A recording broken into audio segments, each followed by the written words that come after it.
Good afternoon, Matthew. Hi, Sarah. I'm Sarah Posner with Religion Dispatches and other publications. And today I'm talking with Matthew Schmitz of First Things magazine.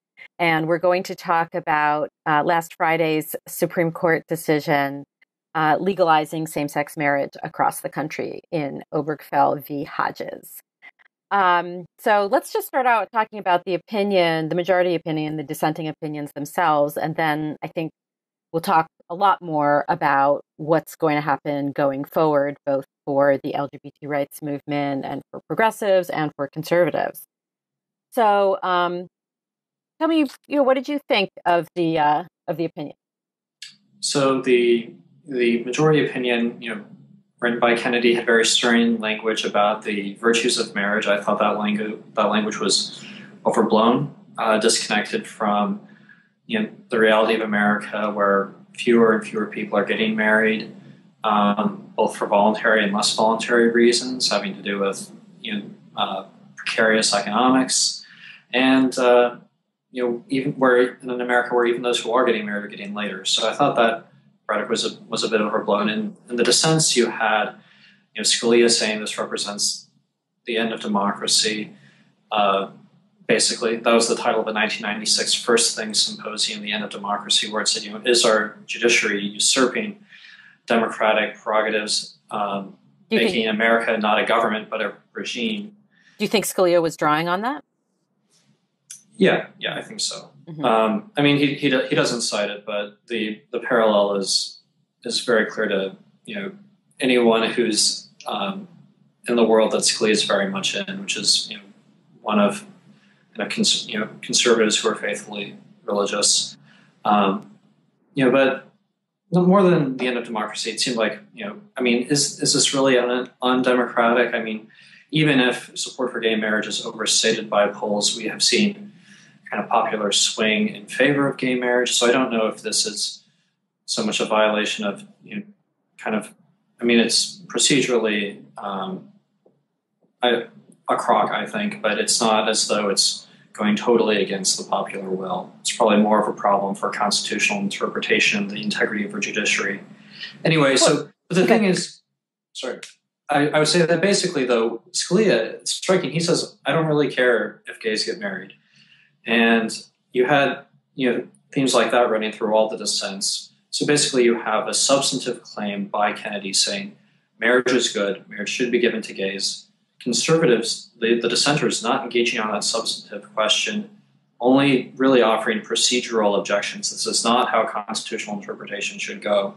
And so there's a weakness to the dissents. There's a weakness in their response. It's not on that same thick metaphysical level as is Kennedy's opinion. Yeah, that's an interesting observation. I mean, I felt like Kennedy's opinion I felt like it was designed to respond to conservative claims about marriage, right? So I felt like it was designed because conservatives claim that marriage is this sacred institution that shouldn't be altered over time, and he was answering that with, this is a sacred institution that means very much to people of every sexual orientation.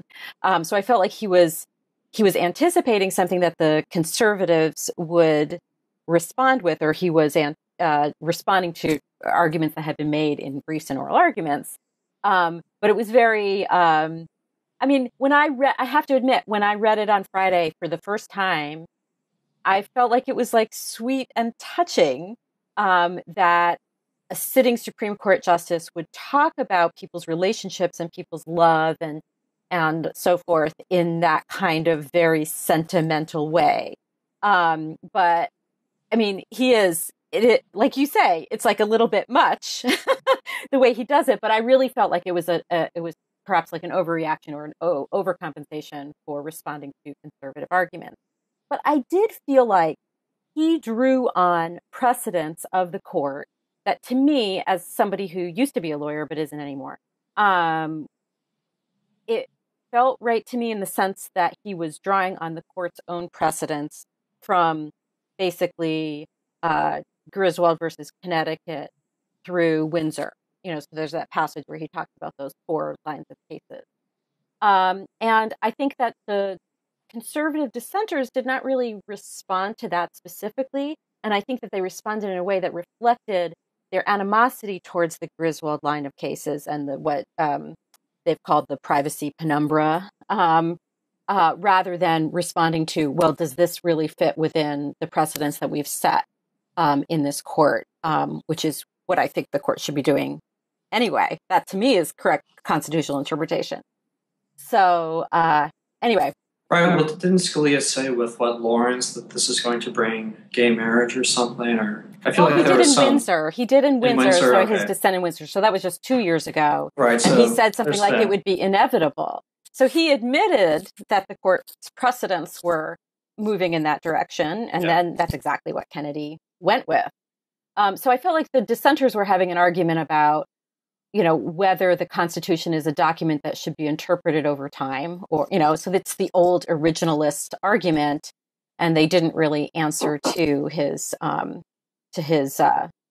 the line of precedence that he was citing in support of his holding. Yeah, I, like you said, they probably didn't regard that as a stable ground to build a counter theory on of their own. They would, have a more root and branch critique, I would think, though. I'm not really a kind of legal eagle. Right. Yeah. So anyway, I felt like that the dissenters were very much in the mode of speaking to and speaking with conservatives in terms of the activist judiciary, in terms of the constitutional interpretation. Justice Roberts brought up the Bob Jones University tax revocation case and what Solicitor General Verrilli's response was at oral argument. These were all things that conservatives have been, both in the long term, talking about for decades, the judicial activism issue, and also in the short term, talking about, basically since Windsor and since the oral arguments in Obergefell. So I felt like they were very much part of the conservative conversation, and also giving,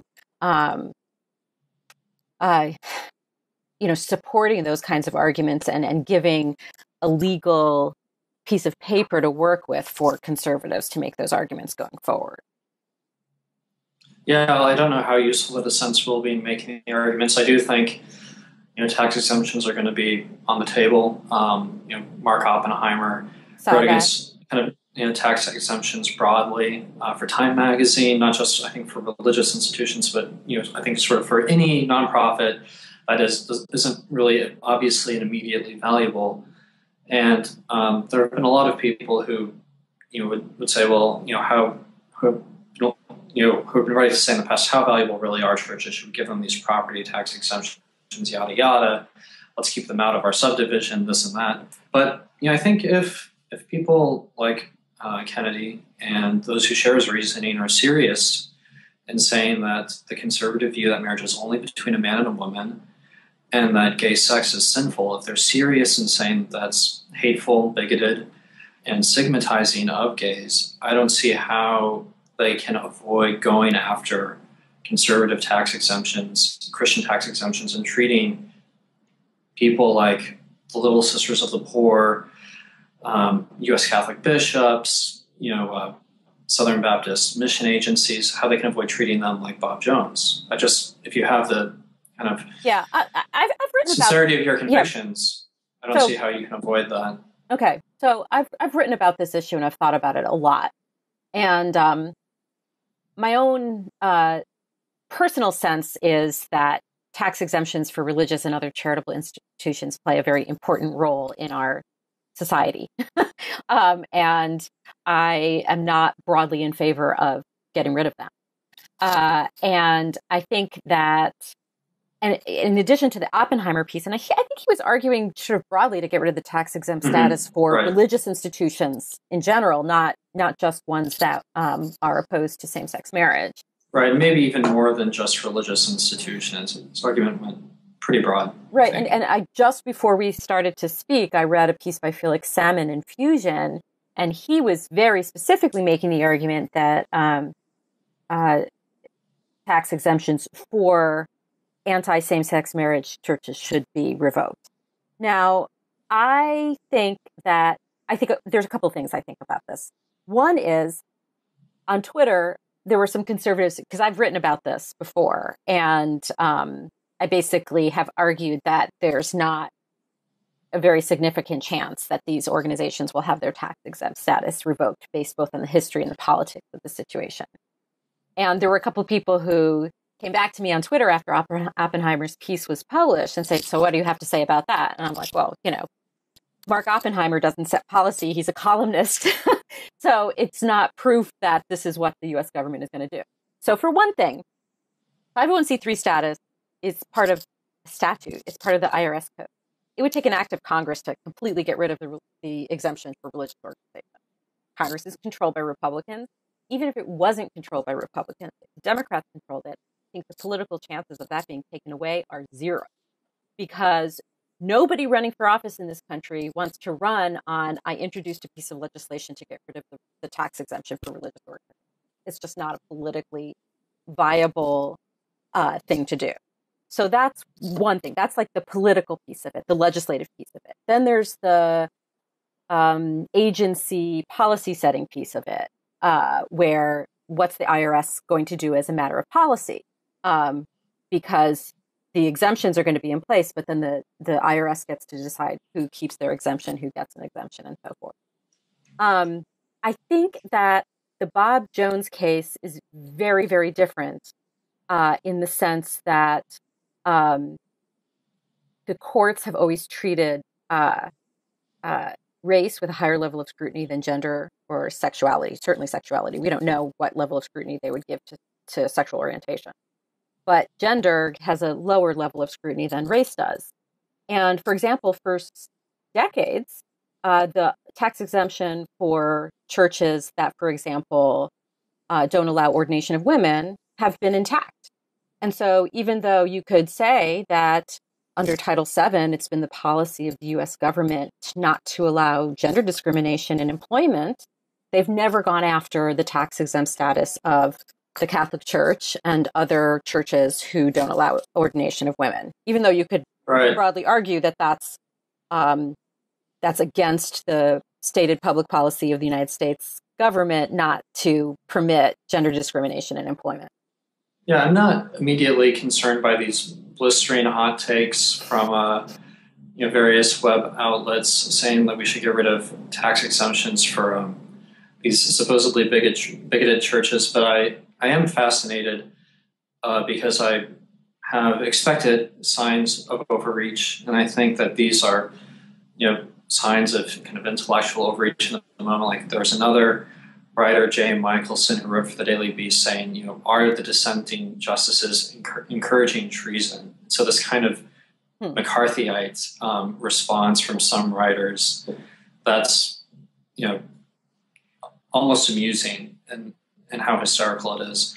But I think it's striking because you see kind of these signs of overreach. And if progressives go with that, it won't be probably happy for conservatives because they will lose some things, but I also think that would be probably lead to some really ill effects for the progressive movement if they go after churches in this immediate way. And then further, I think it's interesting because you see these writers at elite publications and editors greenlighting pieces with a kind of total obliviousness to about how about half the country thinks. So just to see the kind of cocoon mentality of someone like Felix Salmon, who I guess he writes on business or something, and who's apparently incapable of seeing value in anything that doesn't answer to the demands of capital or his own kind of version of kind of liberal business friendly ideology.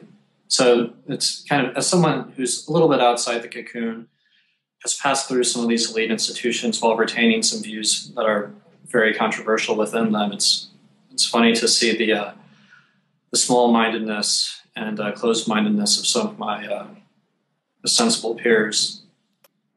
Well, I mean, I guess my own views are that, I do see the Bob Jones case. I feel like the conservative use of the Bob Jones case to raise the fears of conservatives that their tax exempt status is going to be revoked is itself. Wait, is Farrelly a conservative?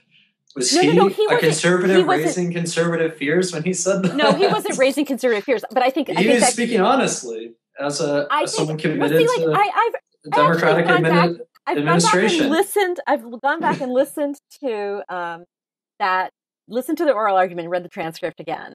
And I almost wonder whether he was saying, yeah, it's going to become an issue. Like people are going to make it an issue. I don't know.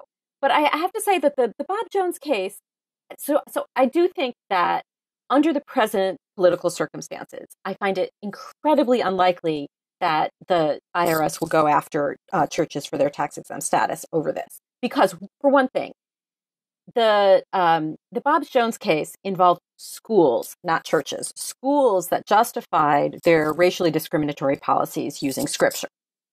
And this came about at a time when private schools were cropping up in reaction to school desegregation. The government was concerned that they were trying to evade school desegregation by making their own private schools and then using a scriptural justification for racially discriminatory policies. I think that's a very different setting than saying you as a church are not allowed to have this precept as a part of your belief system.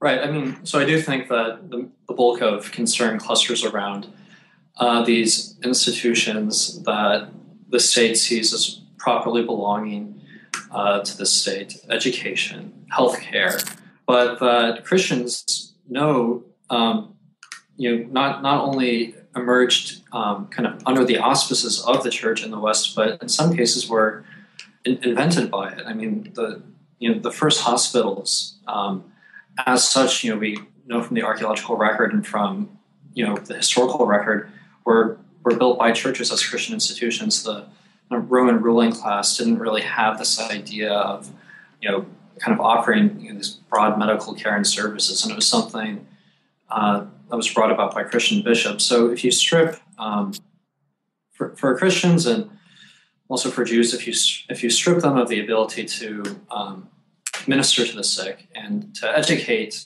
their own children, that is a part of their faith that's essential to it. And so that's why there's concern in Kennedy's opinion over his statement that people can maybe preach their views or whatever he says, but when you don't have kind of that harder language about free exercise, where there's an active notion that this is something that will occur in the world and it will have institutional form and it will be about ministering to people who are not only within the fold but also without it. When Christians don't see that, they say, you think that these things are unessential to our faith? Not only are they essential to our faith, we came up with them as we now know them. But I do think that just in many contexts, I think in IRS terms, what are called the auxiliary institutions to a church are often treated differently than the church itself. Like there might be different rules, just like there were different rules created with the HHS contraception coverage for churches and for religious nonprofits. And that, the argument you just made was the argument that was made for treating the religious auxiliaries exactly the same as the churches. But I think that, I guess, here we have a situation where we're dealing exclusively with marriage. We haven't seen the passage of employment discrimination statutes to protect the employment rights of LGBT people. We're simply talking about marriage. And so for Gordon College, sorry, I shouldn't interrupt. Oh, that's okay. So what I'm saying is, for eons, the First Amendment has protected churches. The First Amendment, both the Free Exercise Clause and the Establishment Clause. It's because of the Establishment Clause that the government doesn't make distinctions between different kinds of churches, which is why the Church of Scientology still has its tax-exempt status, just like the Catholic Church does, even though they're wildly different organizations in every conceivable way, right? Churches have always been able to make decisions about, well, to be a member of our church, you have to profess these items of faith. To be married in this synagogue, both members of the couple need to be Jewish. The list goes on and on and on. And nobody's had their tax exempt status revoked for those reasons because the government traditionally has treated that as a matter of religious faith that they're not going to meddle in. And so it seems, since, synagogues, for example, just to use like a very clear example, have long been permitted to refuse to marry couples who are interfaith. And, obviously, I think a lot of churches and synagogues would refuse to marry couples where both couples don't belong to the same faith. I don't see why that would be any different when they refuse to marry same-sex couples. And in fact, in all of the states where same-sex marriage was legalized through legislation or ballot initiative, it was done so with such an exemption written into it. Now, one thing that I think I've observed, and I may be wrong about this, is that with maybe one or two exceptions, I've seen, among my progressive and liberal friends, people I follow and read, a group of people saying, look, we should get rid of tax exemptions for these bigots, at least when they're, at least for their universities or something else. And then on the other hand, other progressives and liberals not saying we shouldn't get rid of these tax exemptions, but saying that's not likely, or it's not going to happen. And that asymmetry between the arguments, as someone who would lament the removal of those tax exemptions, strikes me as interesting and alarming, because I don't know if there's enough substantive, if there's really a substantive case being made, not by religious conservatives, but by liberals and progressives saying, for these positive reasons, we would not want to do that. Instead, they're saying, look, these people, these conservatives are trying to scare the horses. They're exaggerating. It's not going to happen. Let's be realistic, guys. They're not going to let us do it. Their nasty Tea Party politicians won't let us do it. But there isn't anyone saying we shouldn't do it. I actually think that if you thought about it as a progressive person, it's not a coherent argument, or it's not a consistent argument. Consistent, the word I mean, not coherent. It's not a consistent argument to make, because I think personally, and according to the stated law and policy of the United States, that it's wrong to discriminate against people based on their gender. Many, many churches do not allow ordination of women. Do I think their tax exemption should be revoked? I do not. So for those same reasons, I don't think that because I think that in religion, because I'm a big believer in the First Amendment, both in the Establishment Clause and the Free Exercise Clause, right? And because the Establishment Clause prevents the government from basically not litigating, but mediating religious disputes, which is why it grants tax exemptions to a wide variety of religious organizations, some of which might seem very absurd to outsiders, right? It's for that reason that I don't think that they should be mediating what are considered to be doctrinal disputes. I also think that over time, that churches who refuse to accept same-sex marriage as a legal matter or even as a theological matter will become, less popular with people, right? So, they'll have to make some decisions about whether they want to be smaller and more doctrinally pure or not. And so I feel like there's like a little bit of sort of free religious market going on there. And also that as a matter of the First Amendment, the IRS shouldn't and probably won't do this. Right. So you're one of those basic people who would say that we shouldn't do it. This is not the right thing to do. I think that the tax exemption for religious organization does a lot of good. I think one area where it has done a lot of harm is in the IRS's failure to police when nonprofit organizations sort of bleed over into a for-profit one. I think there are far too many religious organizations in this country who basically treat their tax exemption as an invitation to line their own pockets. And so, I mean, you just turn on any televangelist who has a luxury private jet, and you'll see what I'm talking about. I think that's a much bigger problem than you know, I mean, the preaching hate, I don't know, like, I just, you know. Yeah, those people are not really out there defending the kind of biblical view of homosexuality usually. These kind of Joel Osteen types, they're instead bleeding dry their faithful congregants and spending it on useless crap. Well, so you know, I guess if you're a progressive, you might applaud that phenomenon.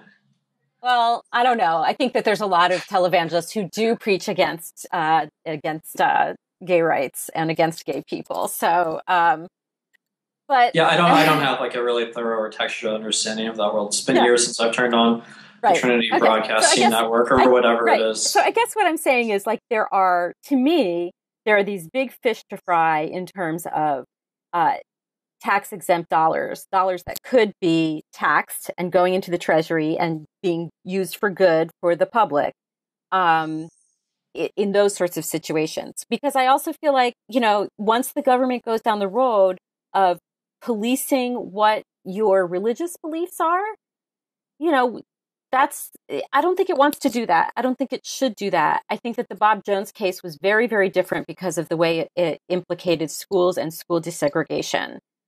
And this, I don't think, is either functionally the same or legally the same.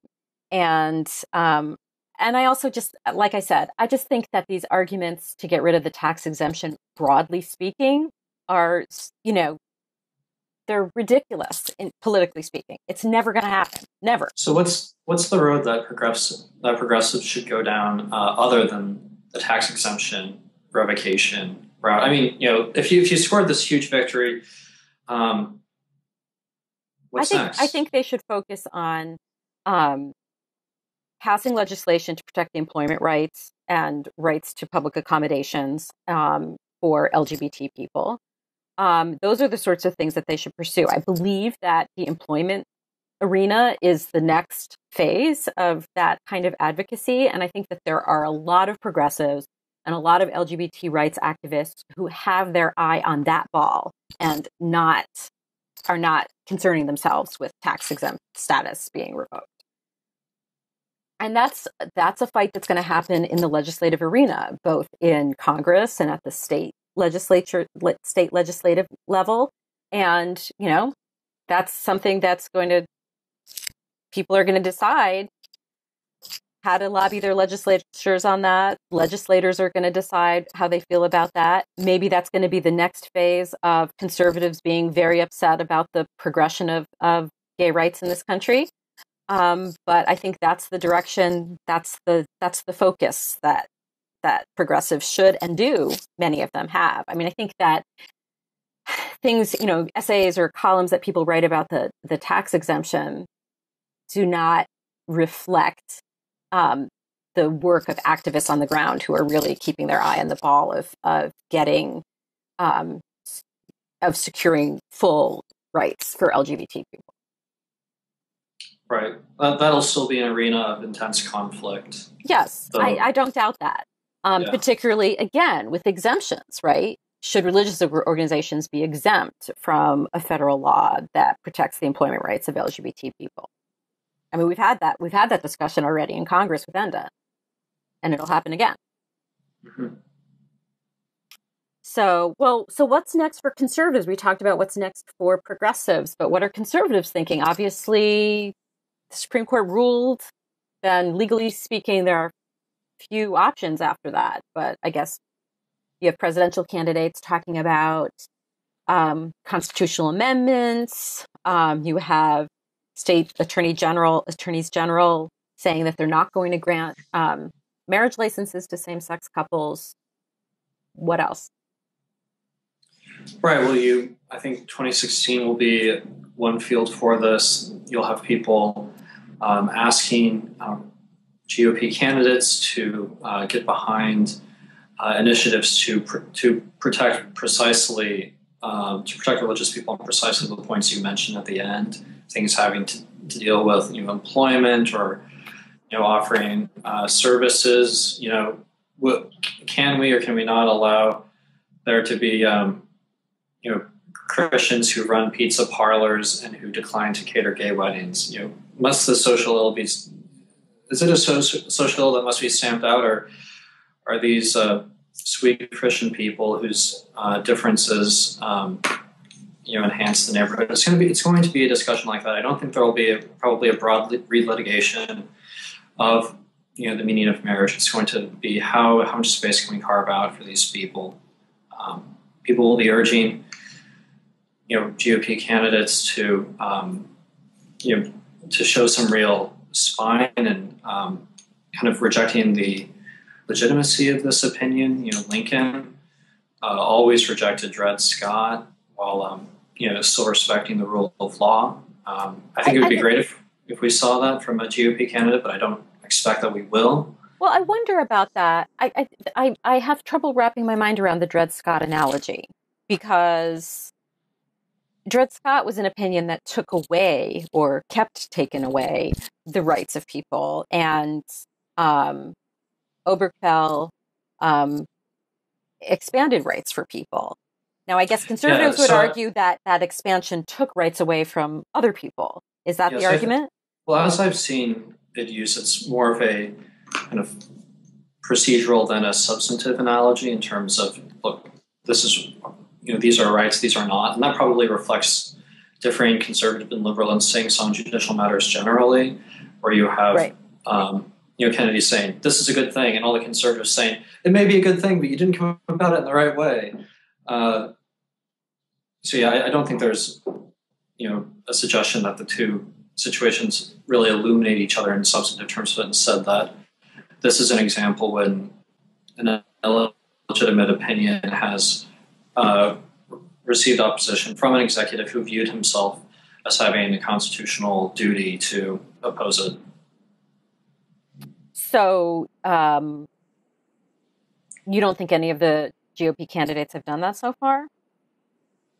I don't expect there to be any serious pursuit of that. Perhaps there will be. So but I think. Oh, go ahead. So I guess do you think that that's just purely driven by the politics of the general election?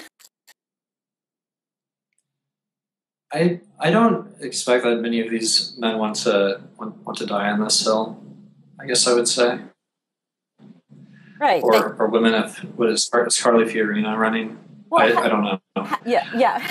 How do you think that's going to impact the primary? Because obviously this decision not to get too heated up about the Supreme Court decision is about them looking ahead to the general election.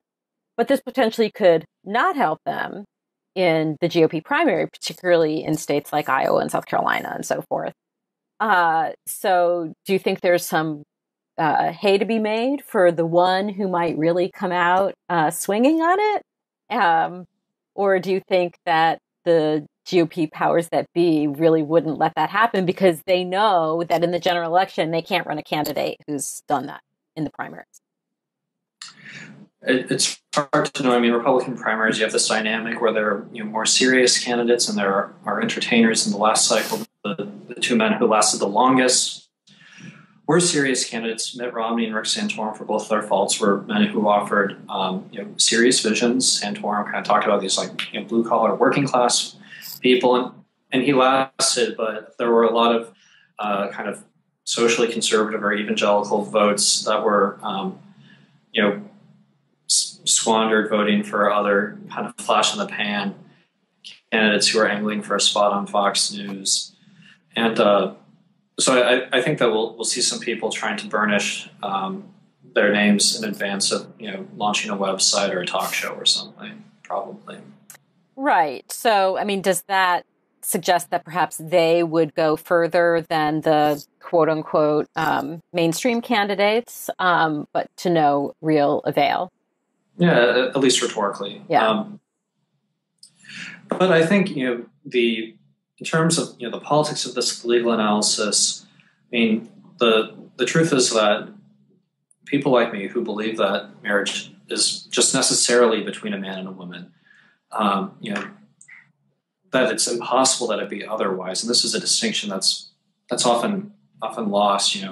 There were racists who opposed interracial marriage, but it was never held in common law or held by even people who opposed it that racial marriage was impossible. They just said it was wrong. Whereas the traditional understanding, one still held by a great number of Christians, is that gay marriage is kind of contradiction in terms. So people like me, who believe this, who believe that homosexual acts are sinful, and that is what I believe. That is what countless Americans believe.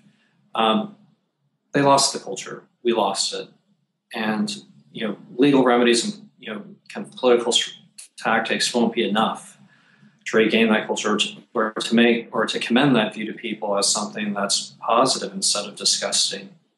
So there has to be a more fundamental reassessment. It's amusing in the wake of this decision to see people still talking about themselves as social conservatives. That's a name that has to be retired now. Why? Social conservatism is dead. There's no such thing that term refers to anymore. The whole idea of that term is that there's a moral majority, and we are going to defend this consensus of decency against the onslaughts of progress in the future. Look, that consensus, such as it was, is gone. I mean, the debates that took place, in the culture wars are with us still, and are probably only going to intensify. But the kind of idea that moral traditionalists are conserving something that I exists, see what you're saying. Okay, is right. So the debates are there, but the idea that we're conserving something is gone. Instead, there has to be a realization that for moral traditionalists, it's going to be a future of innovations, from the ground up, of building institutions that impress people by their fidelity to the truth about what the human person is, and also in the love they show individual humans, and kind of rebuilding a consensus from the ground up. But there's nothing left to conserve. You say you're a social conservative. I understand that that's just identifying a set of views, and I share those views, but I wouldn't apply that label to myself, because I think now the project of social conservatism is something that falls on people who think it's a good thing to abort a fetus after, to abort an unborn child after 20 weeks. People who think it is the case that there's no difference between a man and a woman when it comes to marriage or parentage. Those are the people who have to conserve a social consensus. And I, for my part, am going to see what I can do to dismantle it.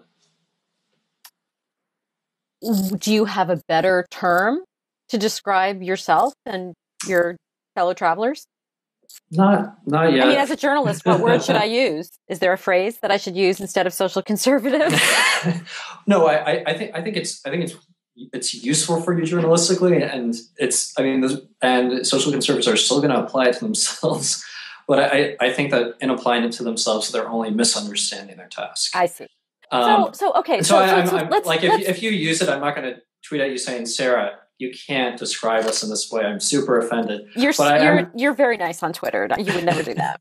So I wanted to ask you. Okay, so let's go 100 years into the future, and let's assume that, unlike the typical assumption that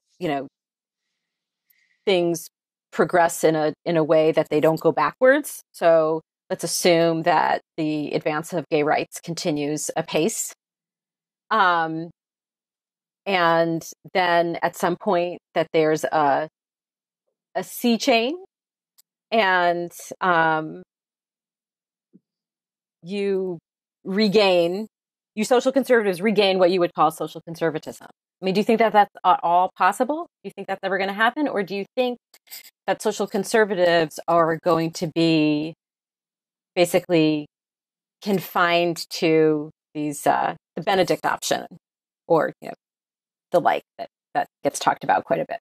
it's not impossible that there will be some kind of reversal. Probably that would only happen if there was something cataclysmic that occurred, some kind of strange reversal. I think that's something that no one should wish for. And I think that if conservatives hope for a kind of reversal, if that's where they pin their hopes, they're dreaming, and they're missing the point that if they actually believe what they say, it doesn't need vindication in this world. They have the advantage of not having to think that of it not being necessary that their view is vindicated in this life by the progress of history.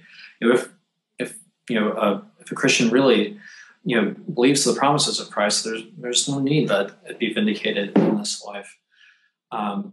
So I do see some kind of diminished kind of public role for Christianity, as kind of formal Christianity is likely in the time to come. I do think that broadly our culture remains very dependent on Christian ideas. You saw that in Anthony Kennedy's opinion. Marriage, as we have it in the West, something deeply shaped by Christianity, though it preceded it.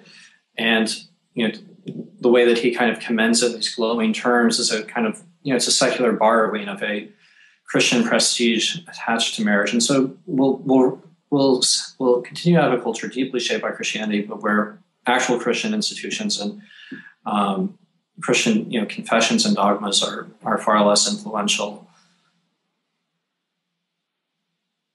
So I guess I always want to ask somebody with your position this: why does it matter to you what somebody else is doing? Right. So there is. Well, basically, it's impossible that profoundly different ideas don't conflict at some level, and I think to suppose that we can avoid such a conflict, is only to kind of deceive ourselves and others. And so, you have to kind of embody in the public sphere, at some level of specificity. This thing is good. This thing is wrong. It doesn't have to go that far necessarily. It doesn't have to go that deep. You can read Thomas Aquinas talking about how there's no need for the state to, criminalize the use of contraception or something. I mean, you can't find, a kind of traditional Catholic who would think that. But when it comes to an institution like marriage, that's, so necessarily public, to me, I see a particular conflict there. If two people are married, there was this kind of tradition of reading the banns. You would sort of kind of make a public declaration before the marriage that these two people mean to be married, and that way, if anyone wanted to object, they could register an objection before the wedding came off. And we still sort of have that in some ceremonies. Speak now or forever hold your peace. There's this kind of idea that marriage is something that's kind of unanimously ratified by the society, and so I don't think it's that practical to have a culture where you have half of the society saying this is a marriage and the other half saying it isn't. Like, if you have a dinner party, are you going to treat your friends as though they are married or not? And we can all, I think, individual Christians can navigate that just by, first of all, being forthright about what they think, and then being charitable. Great demands placed on them. But in terms of having a public consensus that's split that way, I don't think it's practical. That's one reason why the notion that we can have religious exemptions from generally applicable laws, kind of a RFRA strategy where you say, look, this law applies to everyone, but not to religious people. Right. I think that made more sense when you're talking about a few peyote smoking medicine men, or some Amish people or whatnot. I mean, you can exempt them from generally applicable laws without hollowing out the law. But if you exempt half of the country from the laws, including all of the largest religious organizations, that law has been gutted. And that's why progressives don't like the notion of using RFRA to exempt, effectively, half the country from a law that applies to the other half. You can't Wait, are you saying that you're against RFRA exemptions, or? Oh, I favor them just as a practical matter. That's the outcome that I very much favor. I see. But as a solution, it's nonsensical, and I don't. It's just. Well, I think the progressive rejoinder to that is that we shouldn't have had RFRA to begin with, and that as you don't think we should let the Muslim prisoner have a 1-inch beard instead of a half-inch? I mean, I do, but I think that that's a very different thing than should a large employer, a large, for-profit employer get an exemption from a requirement about insurance. Like those are, to me, are substantively and in every way very different sorts of questions. Right. I think RFRA was designed for the Muslim prisoner, and I think it's been expanded in these other ways that are objectionable. Yeah, so I mean, there's a difference, I think, in this sense. The law about having a beard that's only so long, that's not a law that implicates our deepest moral views in some way. I wouldn't say that's an unjust law, but I would say it's a fine law. If this guy really cares about it, we want to exempt him. That's okay. But when you get something like saying we have to make little nuns pay for the pill, I think that's a terrible, unjust law. That law just should not exist. It should not apply to anyone. The Little Sisters case has been used so much, and the Little Sisters are exempt anyway. Their insurance plan is a church plan, and they don't have to provide it anyway. So it's a straw man to raise the Little Sisters. I think the more straw woman, straw sister.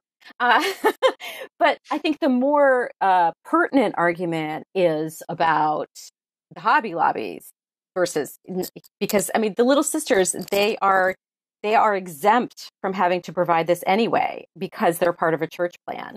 So the legal argument there is about whether they have to fill out a form objecting to coverage that they're exempt from anyway. It's just not. It's not a good test case for what we're talking about. I think basically we have to have an argument just on the essentials. Is this a good law or a bad law? I think it's a bad one. The Obama administration thought it was a good policy to pursue, and the notion that we can say, well, it's good for half the country, but we're going to exempt the other half. That's not going to lead to. Is it really half and half though? I mean, it sort of seems to me that you have many publicly traded companies that are not touched by the Hobby Lobby decision, and that we probably have a lot of closely held corporations that are fine with offering the insurance. I think if you looked at the for-profit world, I would think that the Hobby Lobbies are the exception, not the rule, in objecting to it. I don't think it's 250 going down the Fortune 500, but I guess when I say half and half, I mean that you probably have about half the country is right or maybe center right and would be inclined to support the they might themselves actually be pro-life and share some of the concerns of the Green family and Hobby Lobby, or they might just say we're generally sympathetic to their views.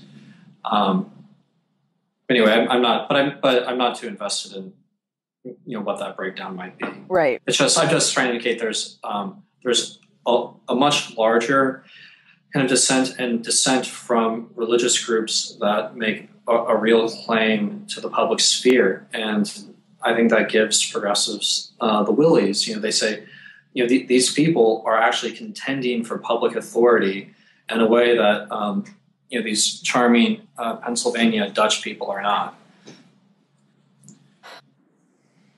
Well, I think that religious exemptions, when they have to do with somebody's personal practice and it doesn't have an impact on third parties, I think there's a distinction there, the impact on third parties versus no impact on third parties. And that's the rub in Hobby Lobby versus the Amish versus the Muslim prisoner and the beard requirements.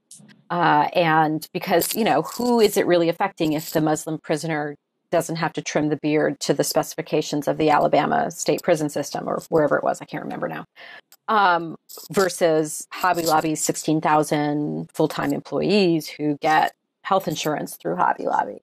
Those are very, very different questions about religious practice and about religious practice, religious expression, and also about the impact on other people.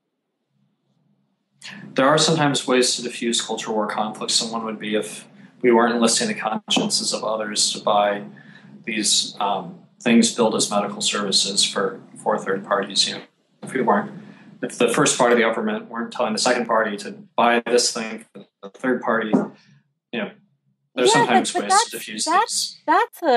That's an interesting way to look at it, given that companies buy a lot of things and suddenly single out certain things as things that they object to, when you could make arguments that other things that they buy or other ways that they support the manufacture of those products. For example, you know, does your 401k invest in a company that manufactures those drugs and devices, for example, right? So it seemed like,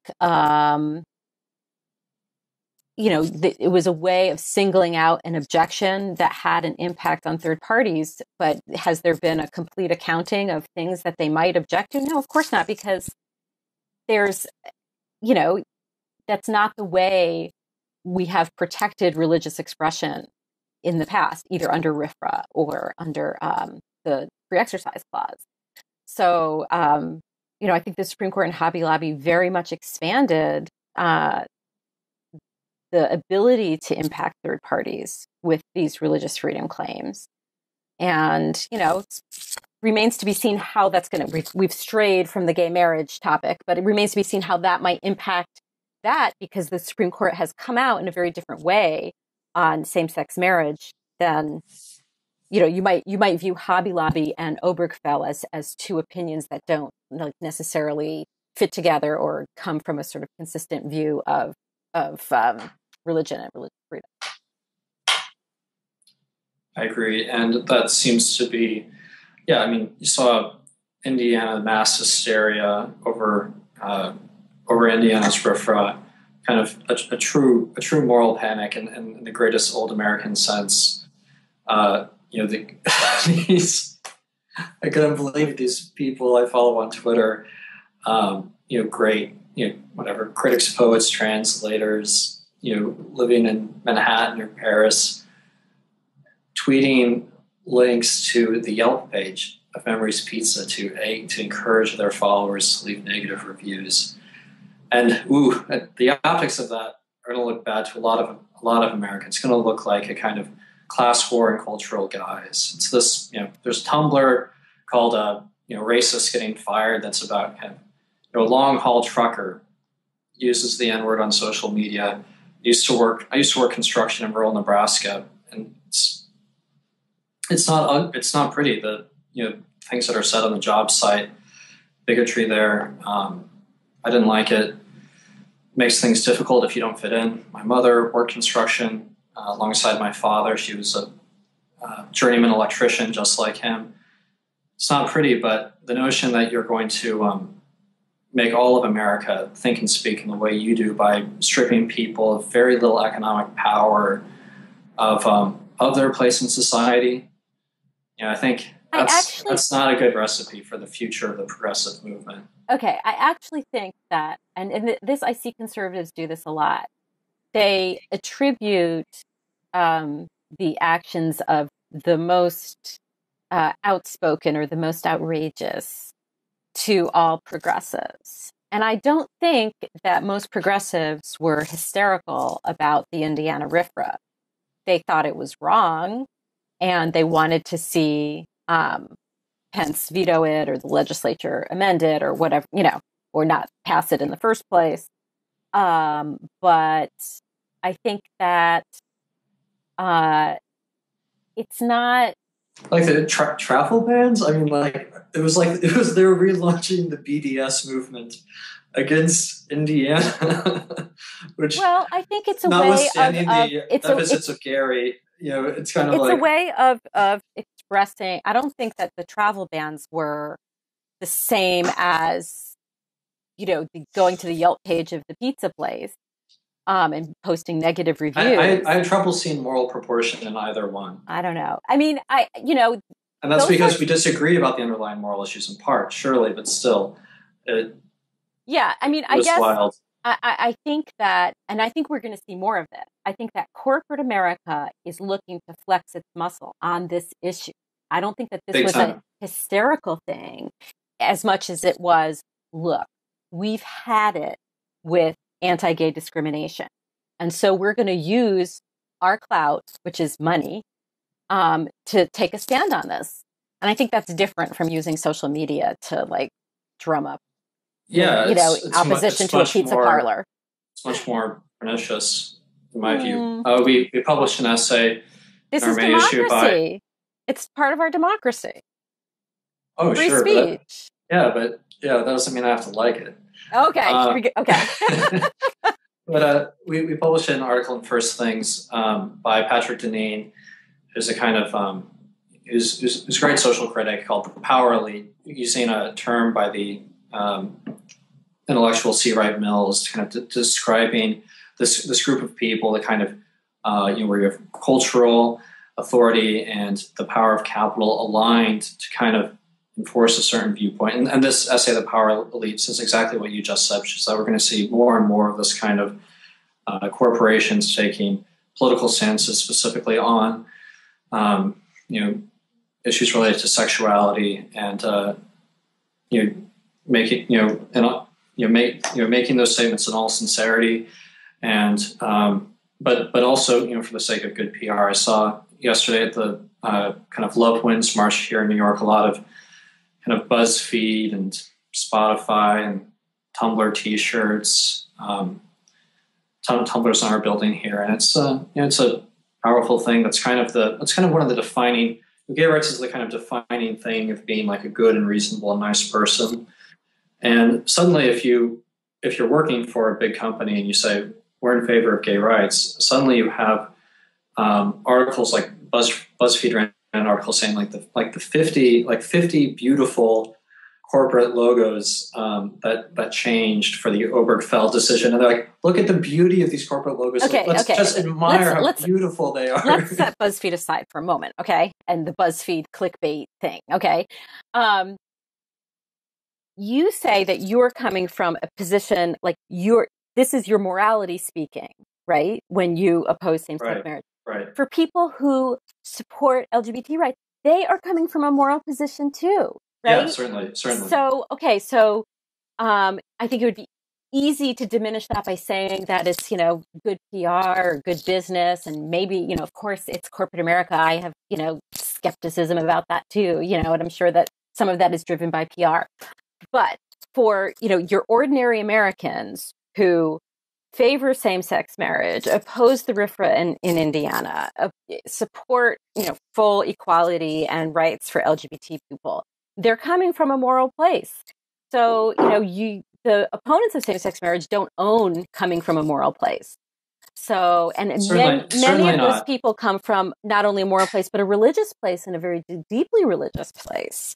Yeah, I mean, cynicism can cut both ways. When the Duck Dynasty guy made his, vulgar remarks, A&E and Cracker Barrel cut him. I don't know how many people know Cracker Barrel, but Cracker Barrel is a mainstay of where I grew up. But then when it turned out that was bad for business, this guy's a huge cash cow. They decided suddenly that what he said was forgivable. So, that there was plenty of cynicism. It wasn't as though they decided, we really believe in free speech. We've been reading Andrew Sullivan's blog a lot.